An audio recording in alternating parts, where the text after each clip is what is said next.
Përshëndetje miq dhe mirë se erdhët në studion e emisionit Pa Gjurmë. Jemi live këtu në ekranin e Report TV, ku si çdo ditë dhe ditën e sotme do të jemi rreth 1 orë në transmetim dhe redaksia e emisionit Pa Gjurmë do sjellë sot në fokus historinë e një të riu të pa identifikuar, i cili fatkeqësisht prej 3 muaj ndodhet në zonën e Roskovecit. Për të gjithë besnikët e emisionit Pa Gjurmë na kanë ndjekur përpara disa ditëve kur një qytetar nga Roskoveci u lit live me studion e emisionit Pa Gjurmë dhe kërkoi ndihmë për të identifikuar një person i cili qëndronte në zonën e Roskovecit në një banesë të shkatëruar, por kishte probleme të shëndetit mendor dhe emrat që ai jepte se si quhej nuk dihen nëse janë të vërteta apo jo, dhe ne e kemi transmetuar dhe kemi mbledhur ditën e sotme informacione me shpresën për të gjetur familjen e këtij personi. Vetëm pas pak unë do të lidhem me qytetarin Lulian Ysbashi, i cili do na japi të tjera detaje ditën e sotme për Bardhylin, personi që është shprehur se quhet Bardhyl, është 40 vjeç, por të dhëna të tjera për familjen, se ku jetonte familja, nga cili vend i Shqipërisë ishte, ai nuk jepte dhe duke qartë që problemet e shëndetit mendor të tij ishin të theksuar, por gjendja e këtij 40 vjeçari ishte e mjerueshme, 3 muaj që jetonte në atë situatë dhe ishte pikërisht Luliani i cili e ndihmonte me ushqime, me veshmbathje dhe një duar trokitje për këta qytetarë të cilët ofrojnë ndihmë për çdo kënd që shikojnë në rrugë në një situatë të tillë. Vetëm pas pak do të jem me Lulian Ysbashin, i cili ka dalë nga shtëpia në të momente dhe po shkon pikërisht tek ajo shtëpi e braktisur ku ndodhet i pa identifikuari. E them kështu se ne nuk e dim se kush është, dim vetëm se ai është shprehur se quhet Bardhyl dhe është 40 vjeç. Pas pak do të jetë Luliani tek ndërtesa pikërisht me 40 vjeçarin, por ditën e sotme ne do sillim në fokus edhe disa histori të tjera humbje, persona që janë larguar nga banesa dhe kanë humbur çdo kontakti me familjarët e tyre. Do sjell në vëmendje sot historinë e Taulant të Carës, një 43 vjeçar i humbur në vitin 2007. Do të jemi në kërkim të Festim Lazaj, të humbur nga Tirana në vitin 2004, por do të zhvendosemi edhe në Kosovë. Ju e dini që prej shumë kohësh, ose më saktë që kur ka lindur emisioni Pa Gjurmë Report TV, një pjesë e mirë e rasteve vijnë nga shqiptarët e Kosovës dhe të Maqedonisë së Veriut, sepse fatkeqësisht të humbur nuk ka vetëm në Shqipëri, por ka të humbur edhe në Kosovë dhe në Maqedoninë e Veriut, dhe histori që vijnë dhe kërkojnë që të jenë pjesë e kësaj dritare. Dhe ditën e sotme do të jemi në kërkim edhe të Amir Morinës, një 34 vjeçar nga Kamenica e Kosovës, i cili dhe ai fatkeqësisht ka një histori shumë të dhimbshme dhe është zhdukur në vitin 2008, momenti kur mësoi që nëna që po e rriste nuk ishte nëna e tij biologjike, dhe ashtu i nevrikosur me debate në familje u largua dhe nuk dihet se çfarë ka ndodhur me fatin e tij. Por vetëm pas pak do të jemi ditën e sotme me të gjitha këto histori. Un kam nevojë për vëmendjen tuaj, kushdo që është duke na ndjekur dhe mund të njohë një prej historive që do prezantojmë ditën e sotme, fotot që do shfaqim në ekran, mos të hezitojë të lidhet direkt studion e emisionit Pa Gjurmë, dhe që në fillim të programit dua të jap 2 numra tanë të kontaktit, një numër celular dhe një numër fiks që ndodhet poshtë ekranit tuaj, por ju mund të na shkruani edhe në faqen tonë Facebookut Pa Gjurmë Report TV. Mirë, ndalemi tek i pa identifikuari, personi që është me probleme shëndetit mendor, që tregon se quhet Bardhyl dhe është 40 vjeç, ku prej 3 muajve ndodhet në një shtëpi të rënuar në zonën e Roskovecit. Dua të prezantoj një material, një kronik, ku vetëm përpara disa ditëve e kemi prezantuar këtë histori dhe rikthehemi sërish.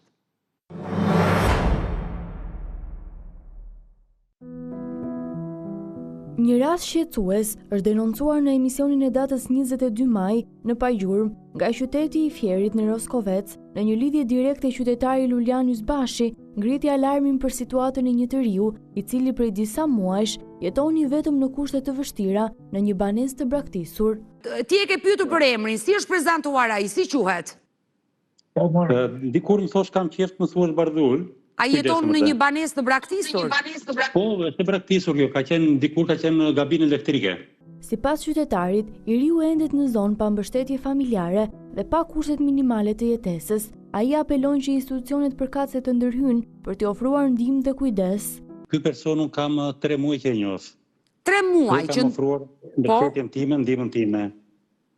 Më ka thënë se është nga një fshat i Gramshit, Sinaj. Sinaj, po? Po, unë kam shkuar atje, jam interesuar, kam kontaktuar një njeri që kishte një lokal edhe kryeplakun në fshatit.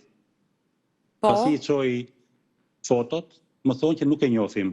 Pas këtij denoncimi, po kërkohet ndihma e qytetarëve dhe institucioneve për identifikimin e familjes së të riut. Dyshohet se ai quhet Bardhyl Hoxha, ndërsa të dhënat mbi identitetin dhe familjarët e tij mbetet ende të paqarta. Apeli mbetet i hapur për çdo që mund të ketë informacion mbi familjen ose të afërmit e të riut, me qëllim që ai të marrë ndihmën sociale dhe shëndetësore që i nevojitet.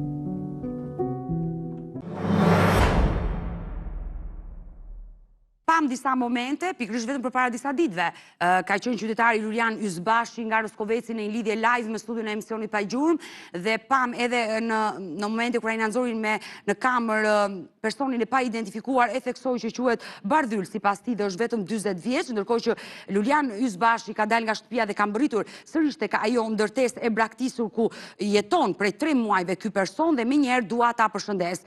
Lulian, përshëndetje. Përshëndetje Udhë, si kaluat? Mirë, unë të falenderoj nga zemra që të kam sërish ditën e sotme dhe asnjëherë nuk thua jo dhe je në ndihmë të këtij personi për t'i gjetur familjen dhe e thash dhe pak më parë. E çdo njeri. Po motor.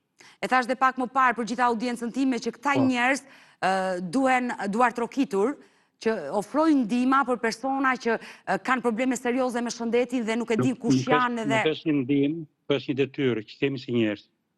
Më vjen mirë që dëgjoj qytetarë të tillë.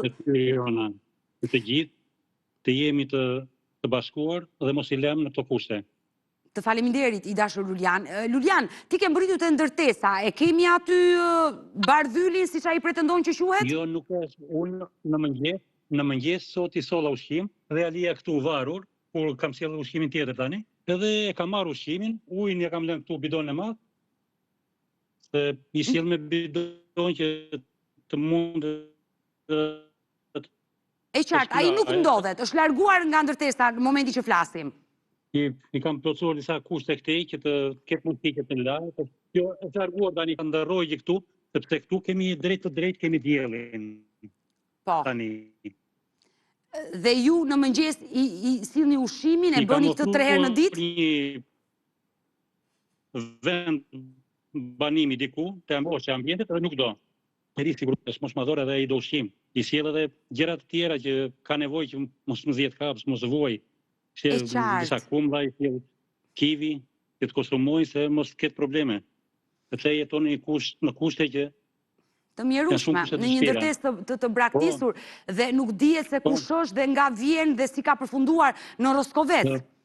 Unë dje kam shpërndar prap në faqen time në WhatsApp në numër, edhe në story, dhe dikush më telefonon nga një zonë e Elbasanit. Nga Elbasani, po? Nga Elbasani, aty vërtetet. Të ka telefonuar dikush nga Elbasani? Nga Elbasani më tha që e si fytyrë e njohur, i bëj foto të tjera, vi këtu, e nxjerr djalin jashtë, i bëj foto e ja kam kaluar prap tani. Mundot mi shpërdash të këtë njofrit e tu. Pra, i dashur Lulian, duke ditur që jemi me lidhje interneti, mund të lëvizësh pak që mos kemi probleme me internetin, mund të lëvizësh pak, sepse nuk u dëgjoj dhe unë qartë, jemi në këtë transmetim live, por ti po më tregon se të ka mbërritur një informacion nga Elbasani, një qytetar që të ka telefonuar dhe të ka thënë se është fytyrë e parë dhe mund të jetë nga zona e Elbasanit. Më tha, kemi fytyrë të njohur, tha dhe ta i bëra një foto tjetër nga afër, sepse para 3 netësh, mua më vjen një familje nga një fshat këtu, Tamatit, që po dhe ata u kishte ikur djali para 3 muajsh në Greqi, në drejtim pa ditur, dhe kanë një jashtëmëri shumë me njëri tjetrin, dhe erdhën që për të parë djalin. Për ta verifikuar. Po për ta verifikuar që po të nisun foton e atij djali, se ma lanë, kanë një jashtëmëri, sidomos mjekrën e kanë identike. Që si pas kujtave mund të na jepni dhe kontaktin e familjarëve, me që ata pas kanë djalin e humbur fatkeqësisht përpara 3 muajve dhe kanë bërë verifikimi, por nuk bëhet fjalë për Bardhylin që ne dyshojmë që ndodhet aty në Roskovec, pra nuk është djali i tyre. I dashur Lulian, ne videot e personit të fjalë i kemi shpërndar dhe në rrjetet tona sociale, pa dyshim që dhe ne kemi marrë informacione ditën e sotme dhe ndaj me urgjencë bëm këtë emision sot për historinë e këtij personi të pa identifikuar që e theksoi, është shprehur se quhet Bardhyl dhe është 40 vjeç dhe të tjera detaje nuk jep, në momentet caktuara bëhet edhe agresiv. informacione që do t'i përcjell pak e nga pak, ndërkohë që regjia vazhdimisht po na jep edhe ato video, ato foto që ju na keni vënë dispozicion i dashur Lulian, për këtë person, për këtë 40 vjeçar që fatkeqësisht ka probleme të theksuara të shëndetit mendor, ka dalë nga shtëpia, ka ikur dhe nuk dihet se ai kur ka humbur kontaktet me familjen, por ajo që dihet është se ka 3 muaj që ndodhet në zonën e Roskovecit, në një banesë të shkatëruar, le të themi, dhe është pikërisht ky qytetar Lulian Ysbashi që kujdeset dhe kërkon ta identifikojmë dhe t'i gjejmë familjen. I dashur Lulian, ne do qëndrojmë të dy së bashku në lidhje, sepse sot... Unë kam lënë punën sot vetëm për të qëndruar këtu. Të falenderoj, sepse sot ne mendojmë se e kemi gjetur familjen dhe konkretisht vllajën e personit në fjalë. Dyshojmë që e kemi gjetur, por do kaloj në reklama, qëndro aty të lutem mos mu largo, do kalojmë te këshilla e parë mjekësore, do të jemi tek Obeni të dashur miq dhe rikthehemi sërish bashk live.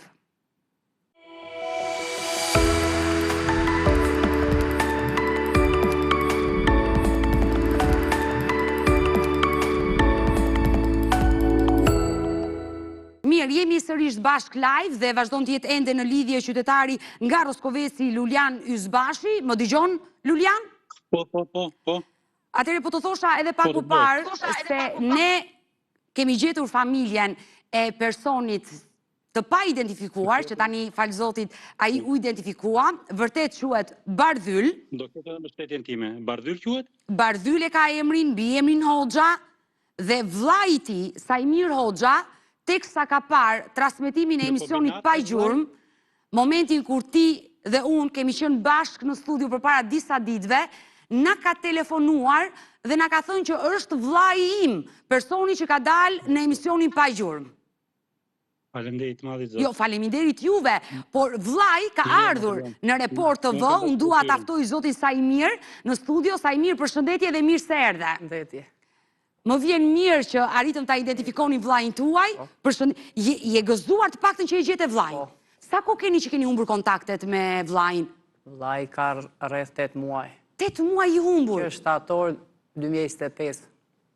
Dhe nga kjo kohë ju e kishit kërkuar dhe se kishit gjetur? E kam kërkuar në polici, kam bërë denoncim në polici, asnjë lajm deri tani. Nga tetori i vitit 2025, ju ku jetoni? Tiranë kombinat. Në kombinat, vllai në kombinat ka jetuar? Po. Me ju? Me ne. Dhe ai ka ikur nga shtëpia në tetor të 2025-s?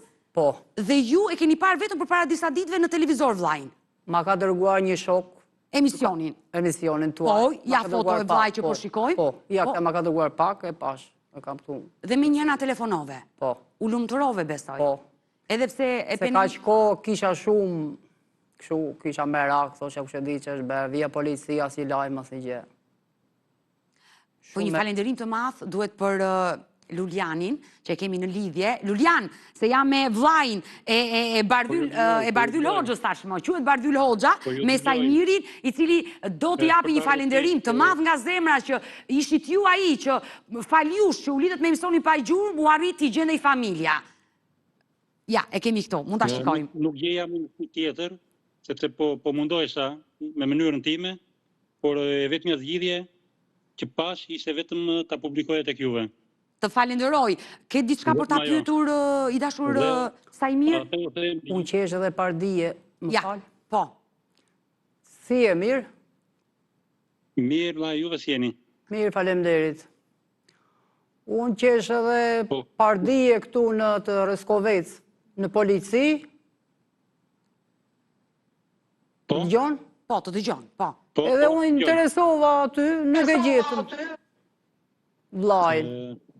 Është për të ardhur keq, por për sa kohë në këtë vend tonë të bekuar që e ka bekuar Zoti, Po. që mos i gjendes punës njeriu, po t'i gjendet njeriut punë, nuk do të kemi asnjëherë. Sepse i dashur Lulian, e kuptoj, e qartë dhe mua më vjen keq institucionet nuk vjen në lëvizje. Nga mes janarit që ende të rrugëve për ditë, si nuk mund ta shohin këta njerëz.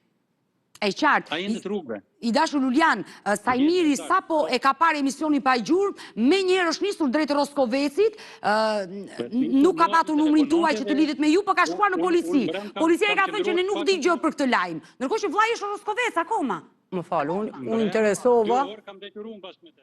Po? Mbrëm.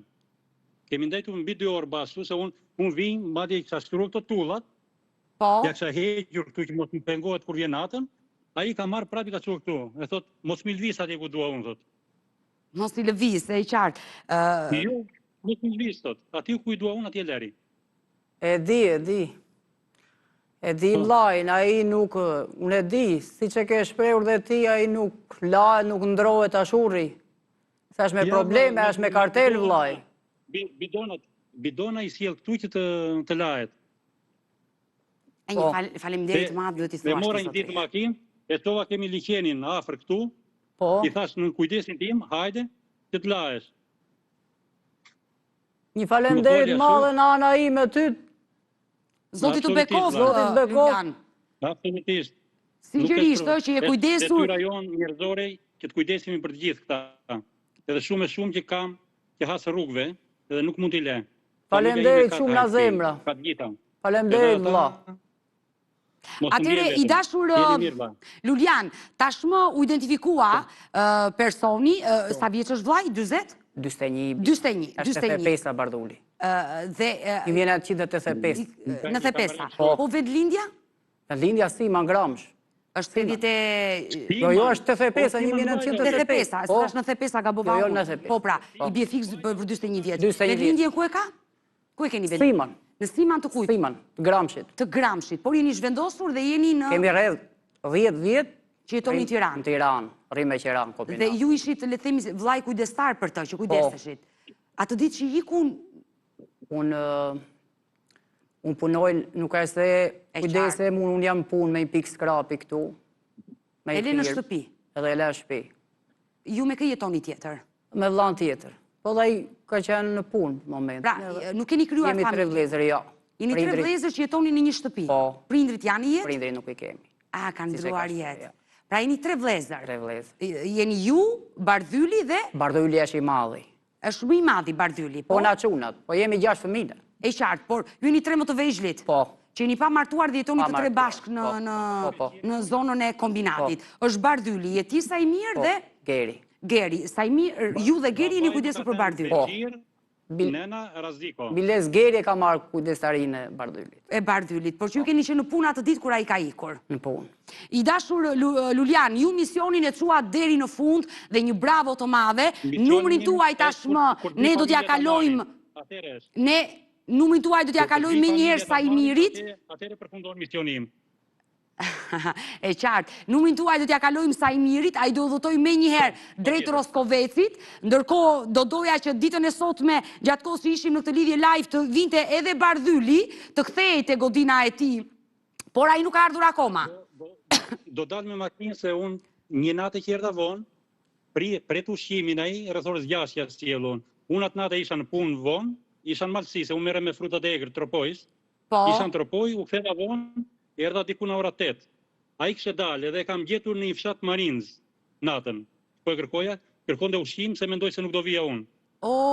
Sepse ju i çoni çdo ditë ushqime e qartë, e kuptova. Orën e mësuar e orën 5:30 mbas dite unë vi këtu. E kam të përditshme. Uroj që mos jetë larguar ditën e sotme shumë larg. Uroj që mos jetë larguar shumë ditën e sotme.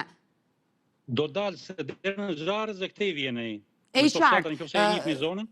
Zharë, Pullman, Marinz, këto lëviz. Dhe me njerë pas transmetimit Sajmiri me të vlajnë do nisë drejt Roskovecit për ta marrë vlajnë, pa dyshim që ne do vazhdoj misionin tonë për ta ndihmuar, sepse ai ka nevojë për psikiatri, ka nevojë për spital, 2 vëllezër që nuk mund të kujdesen dot, ai ka nevojë për një qendër ku të marrë trajtimin e dur. Unë të falenderoj nga zemra që të pata në këtë lidhje dhe të përshëndes, i dashur Lulian. Je një mik i programit të Pajgjurmë. Tashmë je një mik i programit tonë. Të falenderoj, miru pafshim. I dashur Sajmir, unë jam e lumtur që arritëm të identifikoni vllajën tuaj, jam e lumtur që sot je në studio me mua dhe pse më vjen keq për historinë e Bardhylit, por dua të pyes, çfarë ka ndodhur në jetën e Bardhylit që ka përfunduar në këtë situatë? Ka lindur kështu me probleme? Ka lindur me probleme. Ka lindur. Që i vogël. Trashëguar nga? Po, trashëguar nga xhaxhai. Nga ana e babait? Po. Që dhe ata kanë pasur probleme me... I vllai, i babait. Babaj tim, i vlla. Xhaxhaj. Po, Xhaxhaj. Xhaxhaj. Babai nuk ka pasur probleme. Jo, babaj, jo. Nga të gjithë fëmijët, vetëm Bardhyli ka pasur Vetëm probleme? Bardhyli. Tani Bardhyli ka rreth 3 vjet që është smur, vajti me një vend... Se 3 vite ka që është smur? Po, Ka qenë 3 vjet. Ka qenë mirë? Nuk ishe në këtë gjendje që është sot. E qartë. Po. Por është përkeqësuar 3 vitet e fundit? Po, 3 vitet e fundit. Bardhuli, vajti çoban me i fshat këte nuk e di unë jashtë Tirane, gjetja të botin në kombinat, vajti me ata se njiftë asgjë dhe se qari ben pasaj nuk e di. Po pse? Nuk është era e parë që largohet nga shtëpia, është larguar dhe të tjera? Po. Më falë, Bardhuli është ere dytë kjo që është larguar. Herën e parë sa kohë që... Herën e parë 1 muaj, e kemi gjetur në Lezhë. Në çfarë vendi keni gjetur? Lezhë. Në Lezhë. Lezhë. Dhe ku në rrugë është ndajtur? Aty nuk e di rrugëve, po policia ma shumë njoftuan, e këshëm në komisariat vajtë. Ishte denoncimi dhe policia kur e gjeti të njoftoi. Po, e këshëm e mbanin komisariat.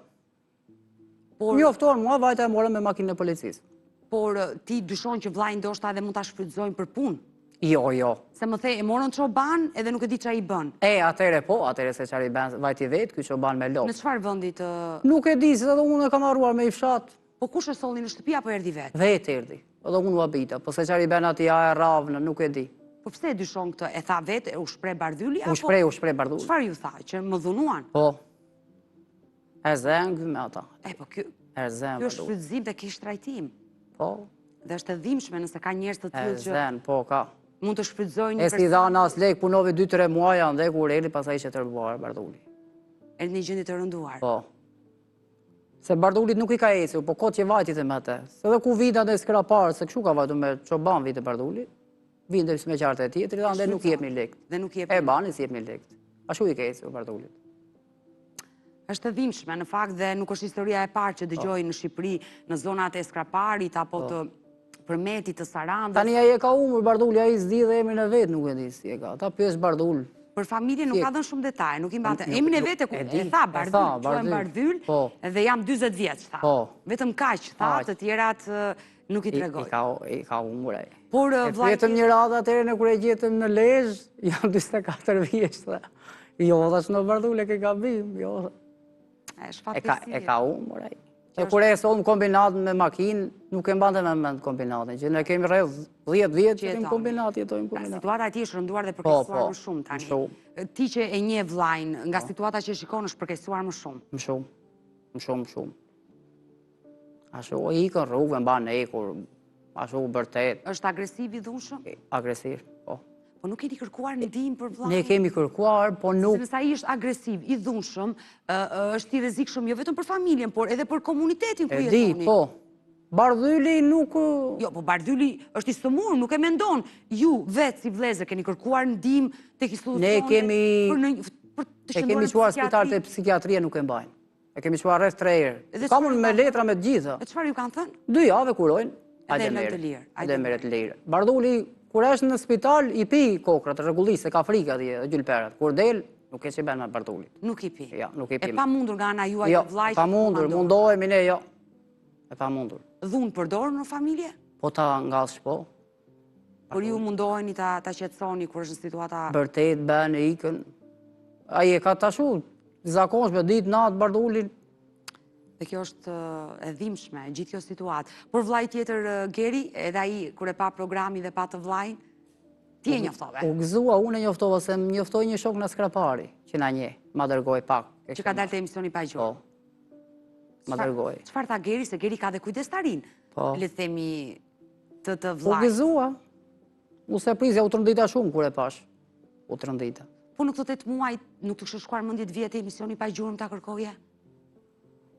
Neve kemi, se nuk është ere parë, kemi marë në telefon, atër e kemi edhur këtu të jetë arshjef Bardhulin, nuk e dhja e keni parë. Jetë arshjef është një faqe tjetër. Faqe tjetër, e kemi edhur për të edhur. Ca talëshin, ca thoshin këshu, në më të ndryshme, nuk dërgon të njeri. Por nuk e kishit menduar të vini një studio televizive, se jam e sigurt nëse do kësha ardhur që tetorin e vitit kaluar, do ta kishim gjetur, më shpejt dhe do ishim marrë masa... Në ka vatë nuk e di, s'na ka vatë ndërmen. I dashur Sajmirës, dhe thosha Bardhyl, i dashur Sajmirë, po tani ju do shkoni ta merrni vllajin, absolutisht. Luliani do dali tani, do ta gjej. Vajta, më falë, vajta, kur vajta unë tenën vajta. Jo, dje par dje, vajta. Në polici, në Roskoveci. Roskoveci. Më dymuar që i ka ta policia, e kërkuam dhe se gjithë. Të pas kanë ndimuar, e qartë. Por ideja është që...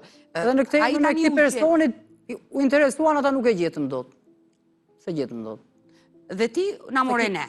Po. Ndërkohë duhet na merrje ne që në fillim. Po se di. Ky është gabim, ja, jemi bashkë. Pak ditë me vonesë, por jemi dhe rëndësishmë është i dashur sa i mirë që... Edhe s'po gjeja dot numrin, Geri e pa aty në faqet e gjeti numrin. Po pra, unë prandaj sa herë e jap numrin që kushdo që ka një histori për të denoncuar, kushdo që dëshiron të jetë pjesë e emisionit pa gjurmë, mos të hezitoj të telefonoj në 2 numra tanë të telefonit, një numër celular dhe një numër fiks që ndodhet poshtë ekranit tuaj, mund të na shkruani dhe në format WhatsApp, Viber 069 9955 por mund të na shkruani dhe në faqen tonë të Facebookut pa gjurmë Report TV. I dashur sa i mirë, gjithë ai meraku im është që ai u gjet tani, ju do shkoni ta merrni, por mund të ripërsëritet prap historia, që ai mund të iki prap nga shtëpia. Ai do ndihim Barduli, se ai si merri ilaçet. Sepse me sa kuptoj unë, nuk i merri. Ti dhe Geri vllai tjetër jeni në punë, e lini vetëm në shtëpi, ai në çdo moment mund të hapi derën dhe të iki. Po se mban dot njeriu ashtu. Dhe nuk keni çfarë të bëni. Nuk e çeti vetë. Dhe shumë e rëndësishme që duhet të kërkoni ndihmë dhe do keni dhe ndihmën ton tani për të lidhur me institucionet, pikërisht për vllain tuaj, ndoshta në spitali numër 5, psikiatrik këtu në Tiranë, nuk mund të ketë shtretër bosh, por nuk është vetëm Tirana që ka një spital psikiatrik.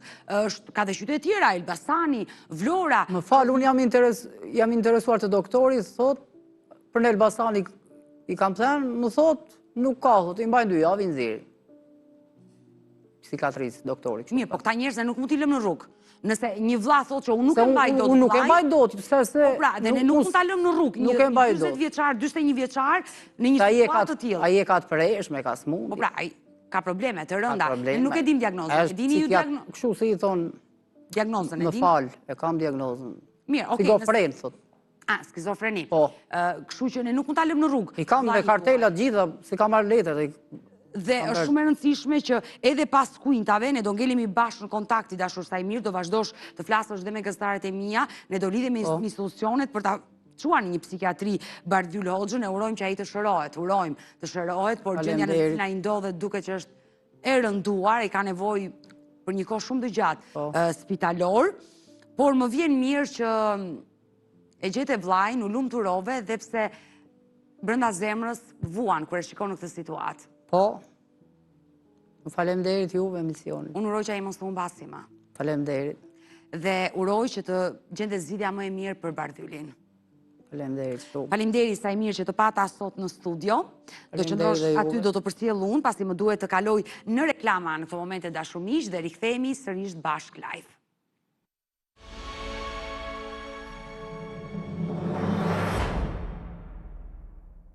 Mirë, jemi sërish bashk live dhe vetëm pak minuta më kanë ngelur për ditën e sotme dhe dua të prezantoj 3 fotografi, 3 persona të humbur. Do e nis me Taulant Carën, një 43 vjeçar Dibran që humbi kontaktet me familjen në 7 korrik të vitit 2007, që regjia më njëherë na ndihmoi me foton e Taulant Carës, 43 vjeçari Dibran që figuron i humbur për familjen që prej vitit 2007.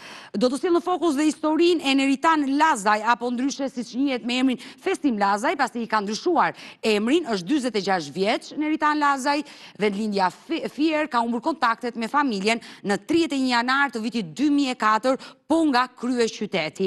Ndërkohë do të kalojmë te historia e Amir Morinës, fotoja e tij do më ndihmoj regjia, 34 vjeçari nga Kosova, nga Kamenica e Kosovës, që ka humbur kontaktet me familjen në 9 shkurt të vitit 2008 dhe nuk dije se çfarë ka ndodhur për fatin e tij. Të treja këto histori nuk kanë lidhje me njëra tjetrën, por gazetarja ime Klaudia ka përgatitur një kronik ku i përfshit të 3 këta persona të humbur me shpresën që kushdo që është duke na ndjekur mund të na ndihmojë me informacione. E ndjekim këtë material dhe rikthehemi.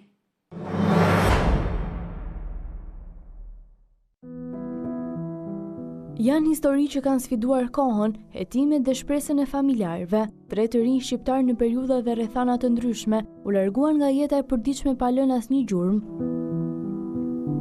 Historia e parë na çon në vitin 2004. Neritan Lazaj, i njohur më parë si Festim Lazaj, humbi në mënyrë misterioze nga Tirana. I lindur në Fier, ai kishte emigruar që në adoleshencë drejt Greqisë, ku kaloi një pjesë të rëndësishme të jetës së tij, pas një periudhe të vështirë që përfshiu dhe një dënim me burg për trafik droge në shtetin fshinj, Neritani u kthye në Shqipëri në vitin 2003 dhe ndryshoi emrin e tij në gjendjen civile. Në atë kohë jetonte i vetëm në Fier, ndërsa familja e tij vazhdonte të banonte në Greqi. Sipas familjarëve, ai kishte krijuar një njohje me një femër përmes telefonit dhe pas disa javësh komunikim, vendosi të shkonte në Tiranë për ta takuar. Më 31 janar 2004 ai u nis drejt kryeqytetit me taksi. Kontakti i fundit i njohur ishte një mesazh dërguar shoferit të taksis, ku i kërkonte të mos e priste, pasi do të qëndronte në Tiranë. Që nga ai moment, 38 vjeçari humbi pa lënë asnjë gjurmë dhe familja nuk mori kurrë asnjë lajm prej tij. Vetëm 3 vite më vonë, një tjetër zhdukje misterioze do të trondiste një familje shqiptare. Ishte korriku i vitit 2007 kur Taulan Cara, një 18 vjeçar që jetonte në Sarand, u largua nga shtëpia dhe nuk u kthye më. Pak ditë më parë kishte festuar ditëlindje në praninë e familjarëve. Mëngjesin e 7 korrikut, ai kishte lënë një takim me vllan për të pirë kafe, por më parë vendosi të shkonte tek berberi. Kur vonesa e tij u bë e pazakont, familjarët nisën ta kërkonin. Berberi u tregoi se Taulanti ishte takuar me 2 të rinj që dukej se i njinte dhe po e pristin jashtë. Telefoni i tij kishte mbetur në shtëpi dhe askush nuk arriti ta kontaktonte. Në momentin kur u largua kishte veshur vetëm rroba verore dhe shapka, çka krijoi bindjen se ai nuk kishte planifikuar të largohej përfundimisht. Një nga rastet më të dhimbshme është ai i Armir Morinës nga Kosova. Në shkurt të vitit 2008, 16 vjeçari mësoi një sekret që do t'i ndryshonte përgjithmonë jetën. I rritur nga njerëka që e kishte dashur si djalin e saj, Armiri nuk e dinte se gruaja që e kishte rritur nuk ishte nëna e tij biologjike. Prindrit kishin zgjedhur ta mbanin të fshehtë të vërtetën për vite me radhë. Sekreti u zbulua rastësisht. I tronditur nga ajo që mësoi, Armiri kërkoi sqarime nga babai dhe njerëka. Më 9 shkurt 2008, ai u përball me ta dhe mori konfirmimin e asaj që deri atëherë ishte qenë e panjohur për të. Pas një debati në familje, ai doli nga shtëpia dhe nuk u kthye më. Për vite me radhë babai i tij ka kërkuar pa pushim çdo informacion që mund ta çonte tek i biri, por pa rezultat. Neritan Lazaj, Taulan Cara dhe Armir Morina mbeten edhe sot emra të lidhur me misterin. Familjet e tyre nuk kërkojnë më shumë se sa një përgjigje.